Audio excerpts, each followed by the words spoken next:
Hello and welcome back to English Today. And this is DVD 7 and the third DVD in your elementary level. And in this DVD, you will see another 2 episodes of our story, That's Life, followed by our special TV programs. In the cinema program, they will be talking about the Sundance Film Festival, followed by a debate about e-learning. Then, in the grammar section, we will study more about adjectives, in particular the comparatives and the superlatives. So, happy studying.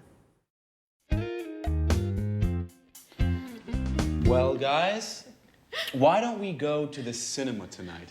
That's a great idea. What's on? Well, there's the new film with Schwarzenegger. That should be good. You're joking, right?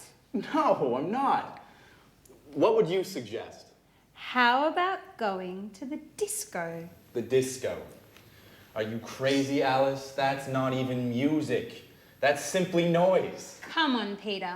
It's Saturday night. We have to do something special. Something exciting. And going dancing is surely more exciting than going to the cinema. I agree with Alice. Let's go dancing. What about a third choice? I guess Anne is right. Why don't we try to find a good compromise? Come on, guys. How boring and old-fashioned you are. And you are more frivolous than I am, Alice.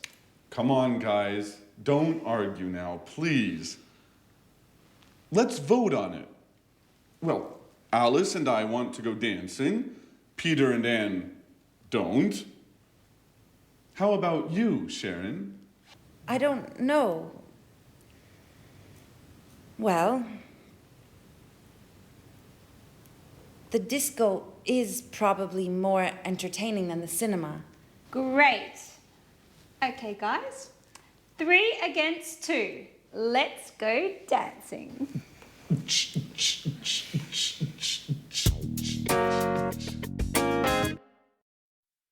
Hello and welcome back to English Today for some more English. Now, what would you prefer? Discotheque or cinema? Dancing or a film? Well, we're going to look at comparatives now. I have to buy a camera and I need to choose one. I have to make a choice, so I have to compare 2 different types. Here I have 2 types, look. This one here and this one here. Now they're quite different. Listen to the language I use when I compare them, okay? Now, this camera is smaller than this one. This is really quite big. It's bigger than this. And it's also heavier, this camera, than this one. This is a light camera, so it's lighter than this model. Now this model looks more sophisticated and probably more artistic than this one. Whereas this one looks more practical, but maybe less complicated. What do you think? What else? Well, this is definitely more expensive than this one. This is probably cheaper, I think, because this has a big lens as well. So, I'm not sure. What do you think? I like the idea of a more sophisticated camera, but I think it's more expensive. So I think I'll have to go for the cheaper one, which is the digital one. I think I'll choose this. All right? Good. Now, let's go and have a look at the language and see how we formulate comparatives in English. All right? If you have a 1-syllable word, you remember 1-syllable words like cheap, small, hot, high, then to make the comparative, it's easy. We add ER to the adjective. So cheap becomes cheaper. Small becomes smaller.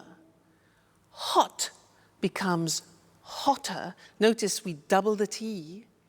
High becomes higher. So some examples are the new model is lighter than the old model, or London is safer than New York. Today is hotter than yesterday. All right, so those are adjectives with one syllable. But what happens if you have adjectives with 3 syllables or more? Look at the examples. Interesting is an adjective with 3 syllables. Interesting, no, 4 syllables. So it becomes more interesting. You see what happens? We put more in front of the adjective. So more interesting. Difficult. How many syllables? Difficult, difficult. Okay, so it becomes more difficult. Therefore, the example we have next is the new model is more practical, or London is more expensive than Madrid, for example. This test is more difficult than the last test. So you see, how we formulate the comparative depends on the adjective that we use. If it's a 1-syllable adjective, we add er, cheap, cheaper. If it's 3 syllables or more, we add more in front of the adjective, like more difficult. Okay? Now, we are going to go back to that life where the girls are getting ready to go dancing. They use a lot of comparatives in the conversation. Listen carefully and try and recognize them. Okay? Great. See you next time. Bye.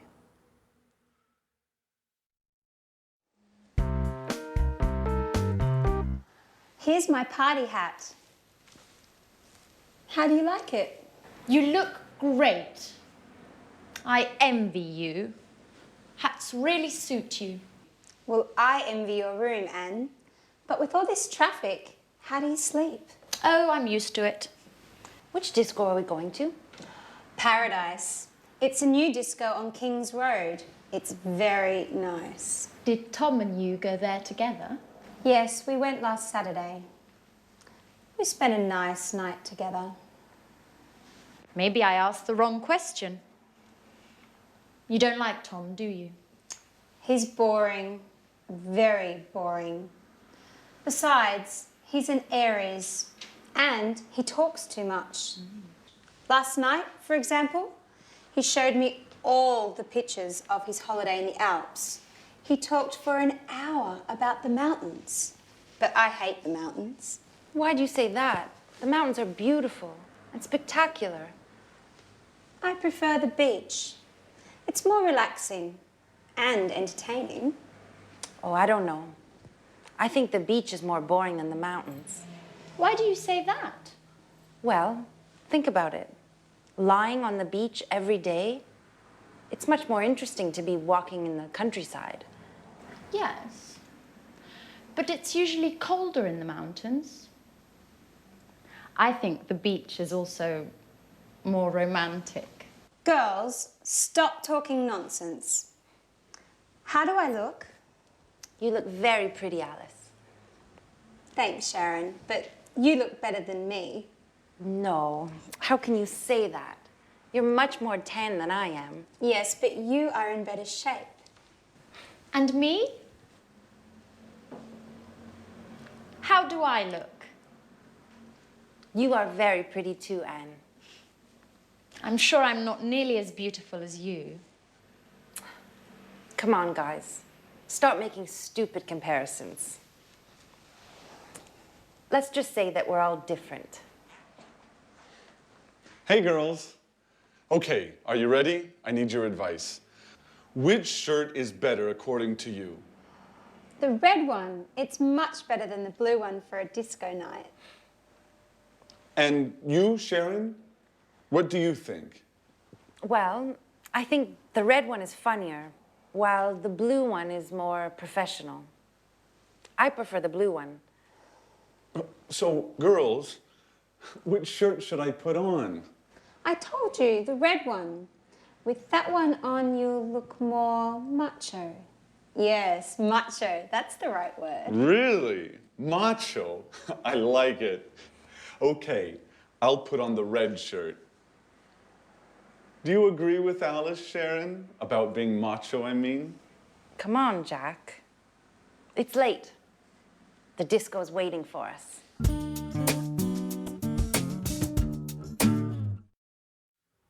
Hello again, and welcome back. I want to continue talking about comparatives in this lesson because last time we talked about how we compare with adjectives with 1 syllable and 3 syllables and more. Remember, we said hotter than, but more difficult than.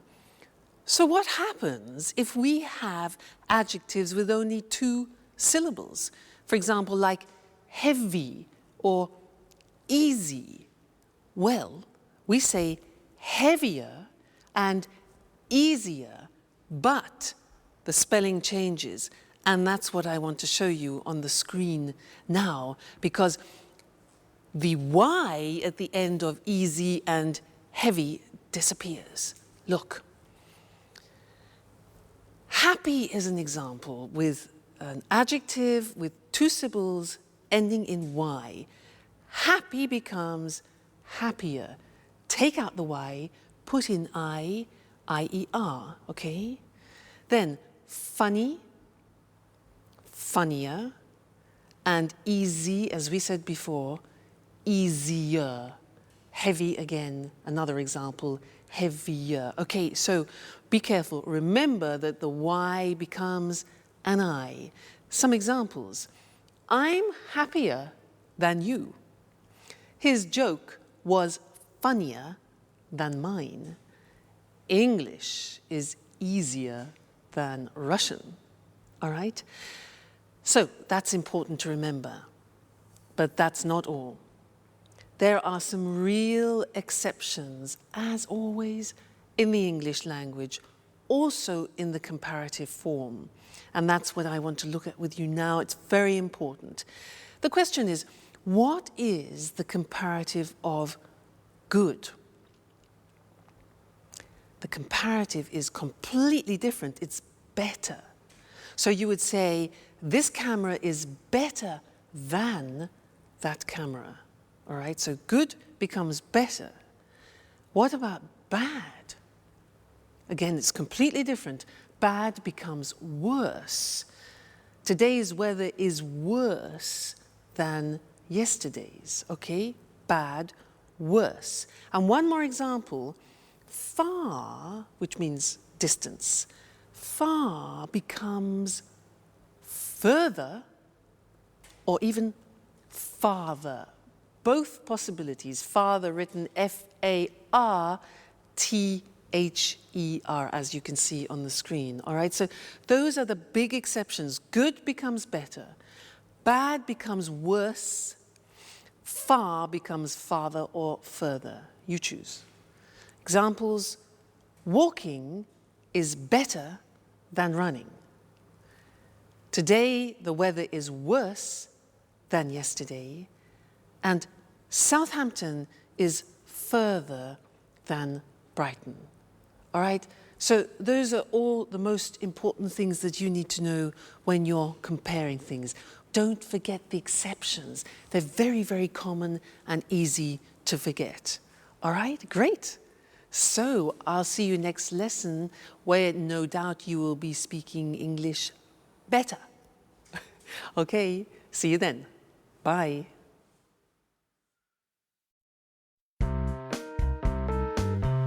So, Tom, which do you think is the best? I think Prague is the most interesting. Are you sure? I think Vienna is more exciting than Prague. Yes, but it's certainly the most expensive tour. It doesn't matter. My father is going to pay for everything. And what about Madrid? I think it's probably the most exciting. Why do you say that? Well, the nightlife. I'm sure there are a lot of discos. That's true. But it is certainly the hottest city. You're a good friend, Tom, but you are so boring. I don't really care about the weather. I just want to enjoy myself. This trip is my father's birthday present to me. I want to go to Europe's most interesting city, but also the most special and the most entertaining one. I see. Well, I think all three are interesting cities. Hi, guys. What are you doing? My father is going to give me a trip for my birthday, so I'm choosing where I would like to go.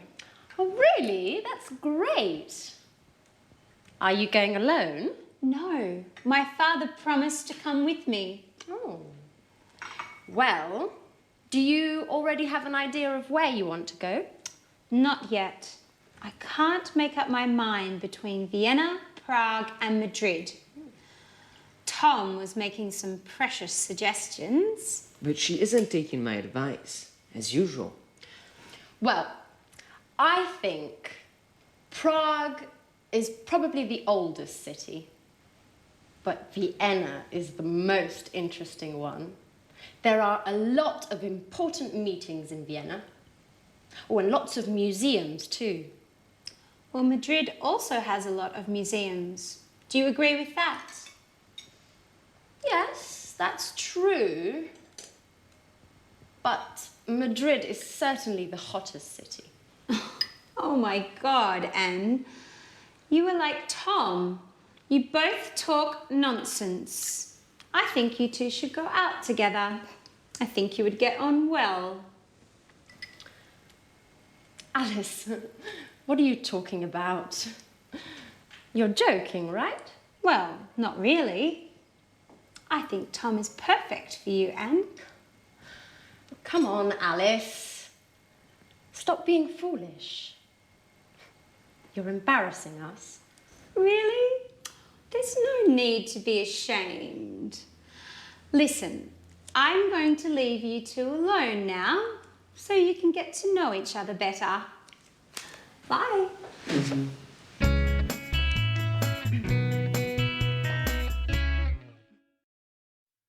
Hello again.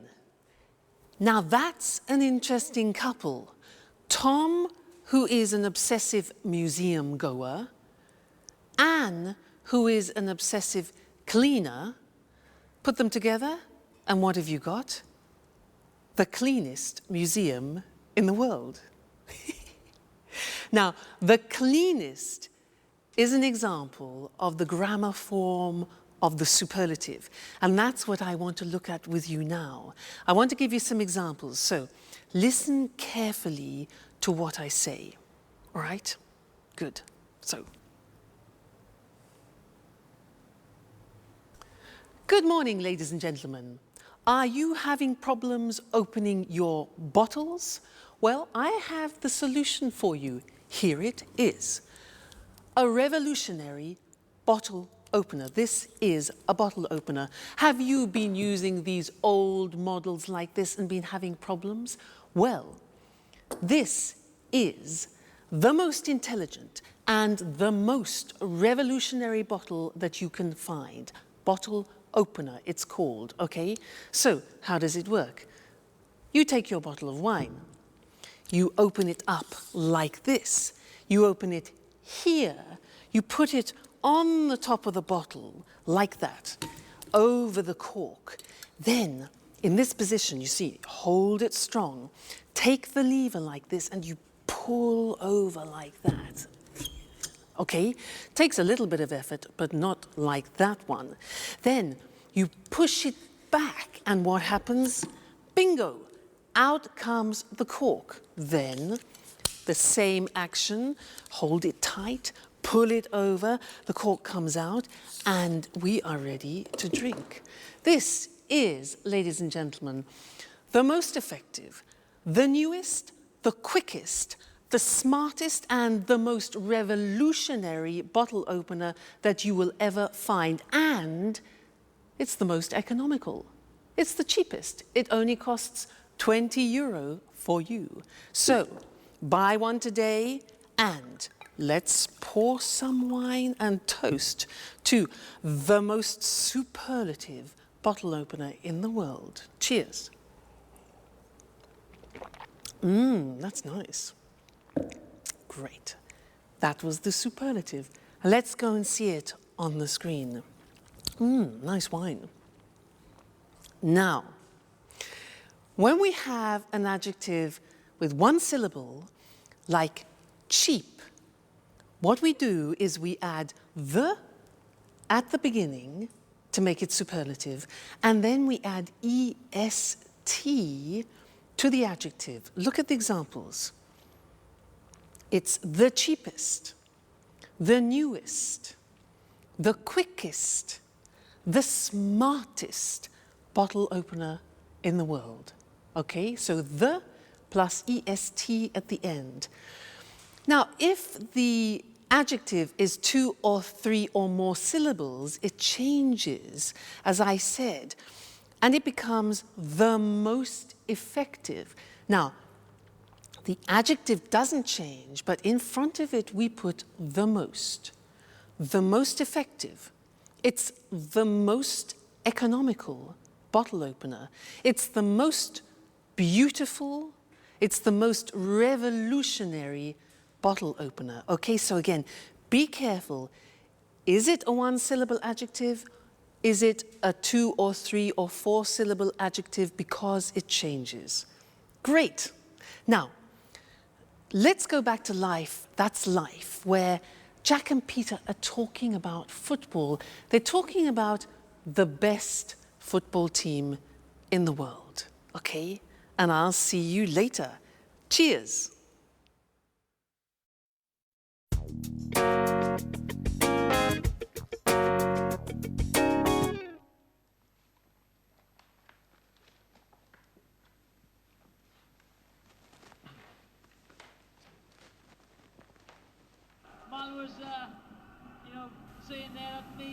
Hey, Peter. Did you see the match yesterday evening? Which match? Which match? Ajax versus Juventus. Those teams are boring. Excuse me. Excuse me. Ajax is the best football club in the world. I'm afraid I don't have a clue. I know that only music matters. Anyway, in your opinion, which is the best team? I don't know. I heard Arsenal is the best one of all time.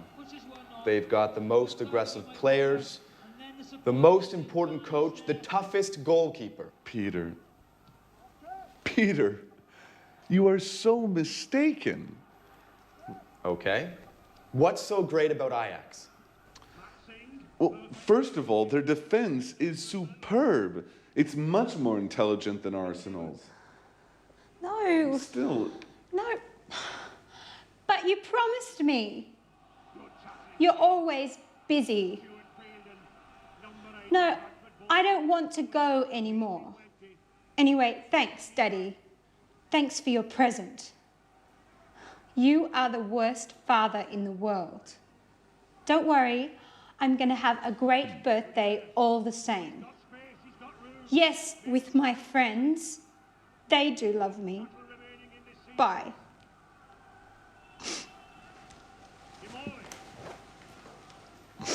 Is everything okay, Alice? No, nothing is okay. My father keeps on being the same. Oh, come on, Alice. Don't cry, please. Tell us what happened. Well, you know, I told you my father decided to give me a trip for my birthday. Well, he promised to come with me.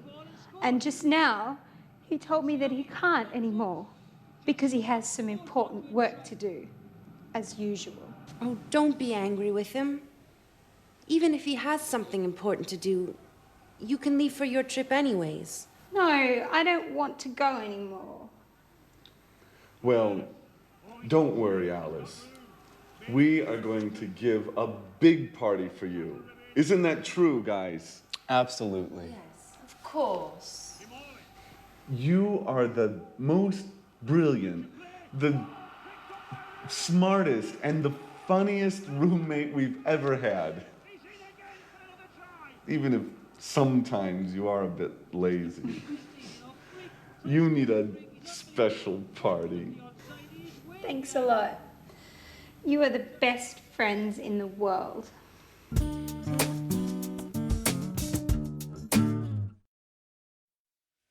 Hello again. Now, you know, Mr. Monkey reminds me of Jack. He's obsessed with football, but he's very sweet. Did you hear what he said to Alice? He said, "You're the most brilliant roommate we've ever had." That's really sweet. And did you hear them talking about football? Well, I don't know what you thought. They said, this was Jack, he said, "Ajax is the best football team in the world." Debatable. Alice said her father was the worst father. And Jack then said, "You are the funniest roommate that I have ever had." And so these are all examples of exceptions in the superlative form. I want to go to the screen now and look at those because they're not that easy. So, look at the first example. With adjectives ending in Y, we remove the Y as we've learnt before, and we add IEST. So, funny becomes the funniest. Easy becomes the easiest. So the examples are, "You're the funniest roommate I have ever had," for example.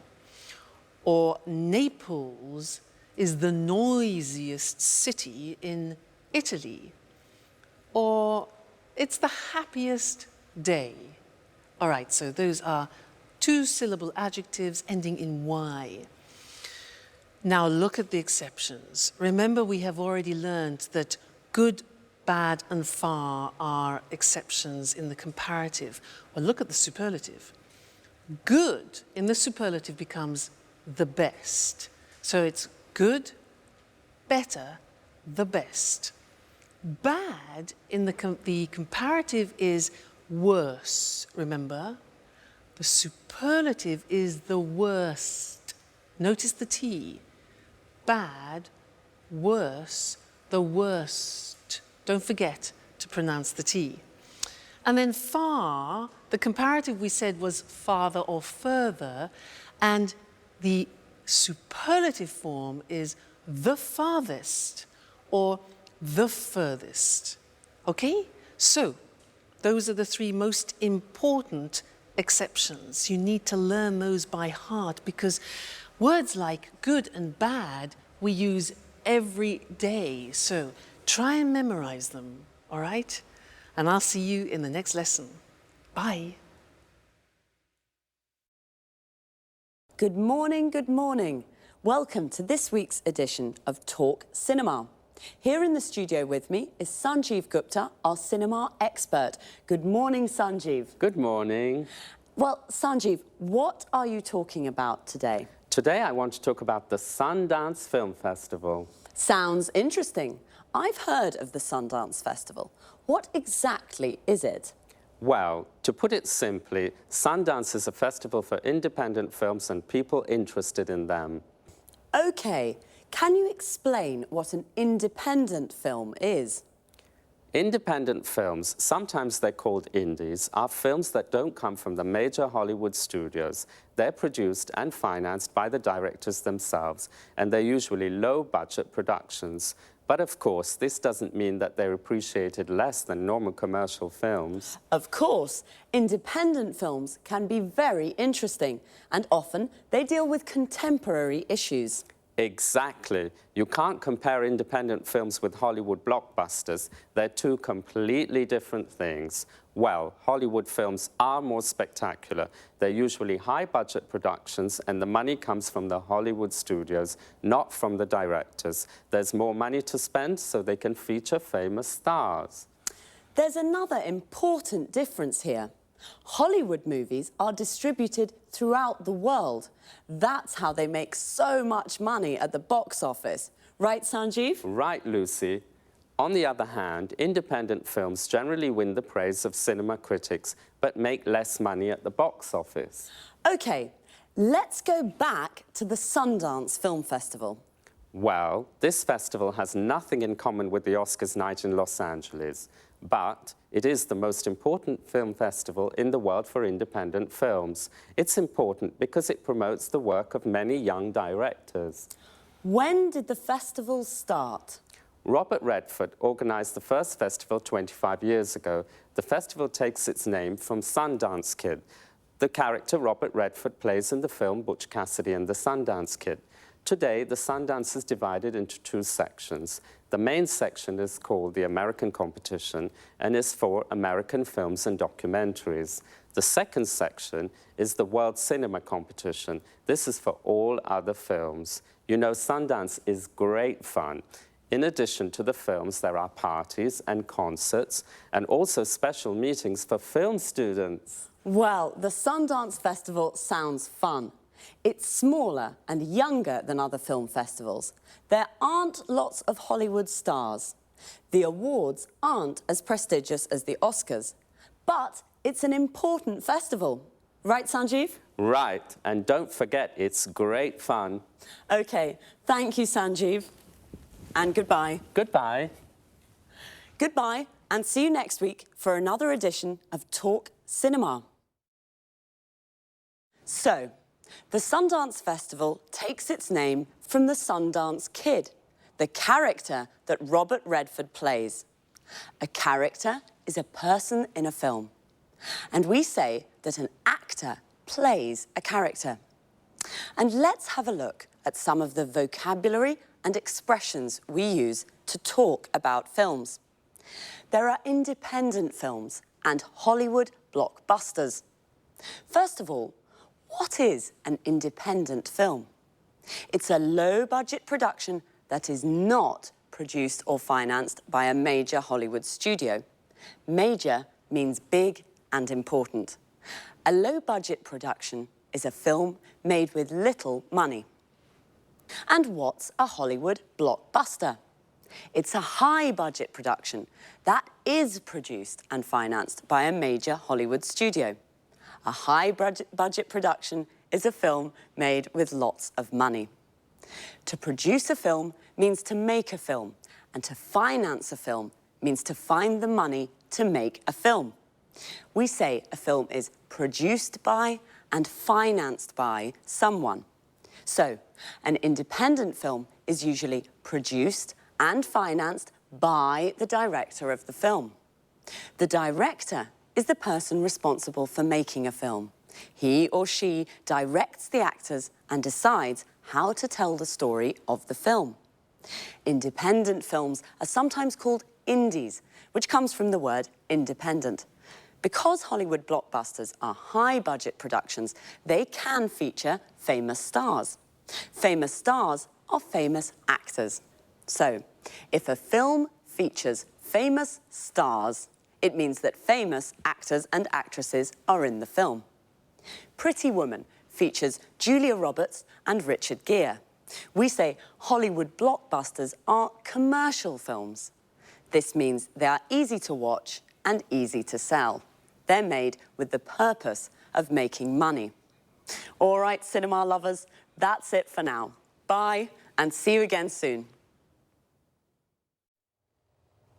Hello. Welcome to this week's edition of Let's Talk, the Saturday evening debate with our commentators Tom and Marie. Good evening. Tonight, I'd like to hear your thoughts about e-learning. You know, when I was a teenager, I hated school and studying. As you can imagine, my exam results weren't very good, so I couldn't go to university. Now, I'd like to study philosophy, and I'm thinking of taking a distance learning course using my computer and the internet. Well, e-learning. The E means electronic, so e-learning is electronic learning. This is a new and convenient way of studying. Many universities around the world now offer distance learning degree courses via the internet. You can take a course from a university in England or in the States without leaving your home. That's true, but you need to have a lot of motivation to take an e-learning course. Why? Well, good time management skills are very important for successful e-learning. You mustn't waste time. You must study a little every day. It isn't always easy, especially if you work. Okay, e-learning courses can be more difficult. Traditional courses can be better. But there are many advantages to studying for a degree at a distance. What are these advantages? In fact, let's talk about the advantages and the disadvantages of e-learning. Okay, one advantage, you can study when you like and where you like. I see. So it's a flexible way of learning. Exactly. Another advantage is that e-learning gives people a second chance to take a university course without giving up your job. You can study and work at the same time. I'm sorry, Marie, I don't agree. When you work, it can be very difficult to find time to study. Besides, students can feel lonely and isolated when they study by themselves. Wait a minute. This is where the electronic part helps. There's lots of interaction with other students and course tutors. Some courses use virtual classrooms to teach small groups. You can see your tutor and other students on your computer screen. You can talk with them and use text chat or email and discussion forums too. Today, most courses include study skills information on how to study well at a distance. Okay, but some course materials can be really boring, just like reading books online. And some e-tutors are very inexperienced and don't know how to teach in this new way. And remember that dropout rates are high for e-learning courses. Yes, I agree with some of what you say, but good multimedia course materials can be very stimulating as they use audio, images and text together to teach. Okay, I see that you both have strong opinions on this topic. This discussion is very interesting, but I'm afraid we've run out of time. So, e-learning, the new independent way of studying with advantages and disadvantages. My philosophy course? I'll have to think. So, goodbye to our commentators, Marie and Tom. Goodbye. Goodbye. And goodbye to you. And see you next time on our discussion group, Let's Talk. Well, I'd like to take an e-learning course, but I'm not sure that I have the motivation I need. Notice how we say to take a course. For example, to take an English course means to study English. To take a distance learning course means to study from home. If I take an e-learning course, I can study at home and send my work to my course tutor via internet. The course tutor is the teacher for the course. Most people go to university. To go to university means to study full-time at a university. We can also say someone is at university. For example, I'm at university means I'm studying for a degree at a university. A degree is the qualification you get when you complete a university course. A degree course can take from 3 to 5 years, depending on the subject you study. I wanted to study philosophy at university. We say to study a subject at university. For example, my friend Sasha is studying mathematics at university. We can say she goes to university. She's at university. She's studying mathematics at university. She's taking a mathematics degree at university. We can also say she's studying for a degree in mathematics. Notice we can say either a mathematics degree or a degree in mathematics. With e-learning courses, people study for a degree at a distance. This means they study at home. They don't go to the university to study. But Tom said the dropout rates for these courses are high. The dropout rates is the number of people who don't finish the course. The verb to drop out means to not finish a course. We can say to drop out of school or to drop out of university. Okay, well, study hard, and I'll see you on Saturday for another edition of Let's Talk. Goodbye.